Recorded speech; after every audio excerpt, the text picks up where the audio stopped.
Hi, my name's Leo Cummings III, and I'm reading a book by Bennett Yochum, The Camping Buds. Once there were two buds named Sam and Lucas. They were best friends. One day Lucas had an idea. "Let's go camping tonight," said Lucas. "Yeah," said Sam. They set up their tent. They brought food and sleeping bags. "Are we ready?" asked Sam. "Yup," said Lucas. Then they roasted hot dogs. Yum, yum. Then they went to bed. They were so sleepy.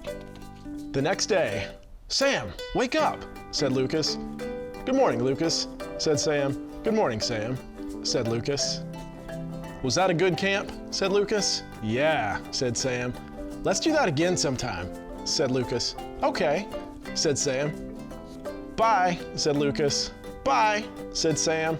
"That was fun, right?" "Yep," said Sam. "See you tomorrow," said Lucas. "Okay," said Sam.